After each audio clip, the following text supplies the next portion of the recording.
Hi, everyone. Welcome to Financial Insights. I'm Linda, your accounting coach. So, we are continuing our conversation on what is closing the books. And last week, we talked about what closing the books mean, and then also some of the tasks that involve with closing the books, such as reconciliations and looking at your grant reports. Today, I want to give you a demo. I want to show you what an actual accounting checklist will look like. For our clients, the checklist is key to ensure that the financial statements, that financial data is ready for our clients to make business decisions.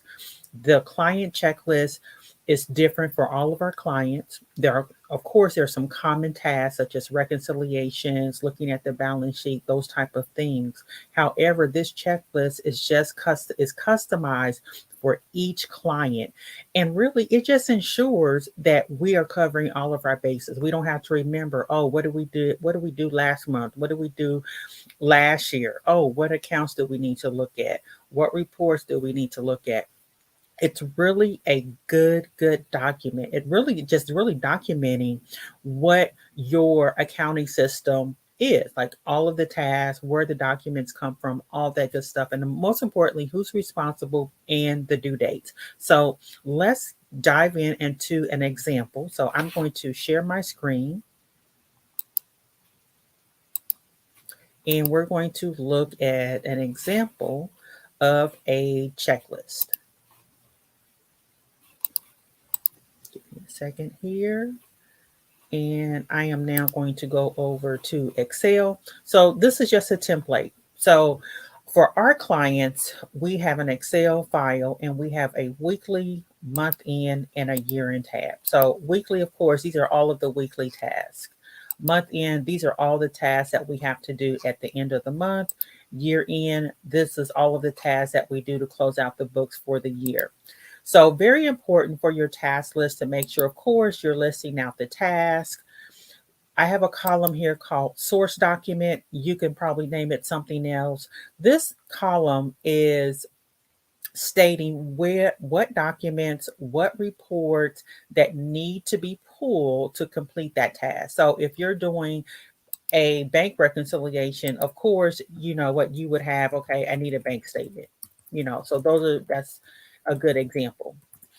Then the next column is the person responsible. So you would actually list who's responsible. Of course, if you're a solo entrepreneur, this is just going to be you for the time being. But as your business grows, you're a nonprofit, this column should be completed.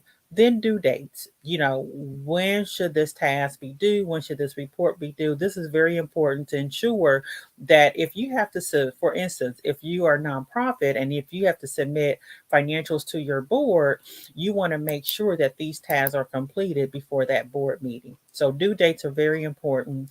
And then status. Some organizations, they like to actually have this as what I call a live document. So during the week, someone can go in and say completed, or they can say in progress, just giving management a status of those tasks. So as you can see, listing out just some basic tasks. This is the weekly tab. We have categorized transactions. We have enter bills into QuickBooks, weekly AP report.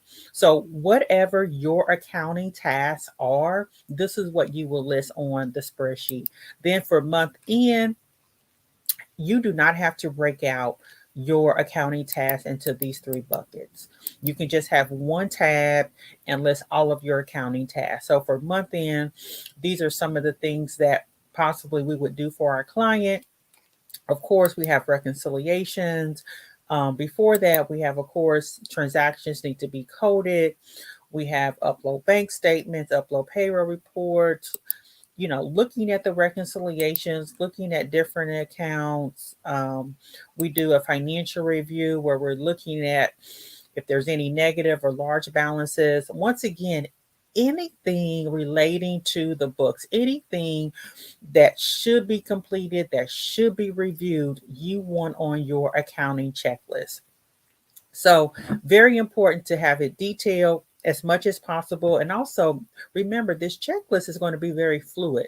So when things happen, you'll be adding things, or if you end up changing banks, whatever the case may be, your this checklist is always going to be evolving. So hopefully this gives you a good picture of what an accounting checklist looks like. I'm going to stop sharing. Let's go back here, and you can now start your own checklist. So it can be in a Word document, it can be in a spreadsheet, but just start documenting what your accounting tasks are. So hopefully you find this information helpful. Make sure you comment, like, and share, and we'll see you next time. Take care.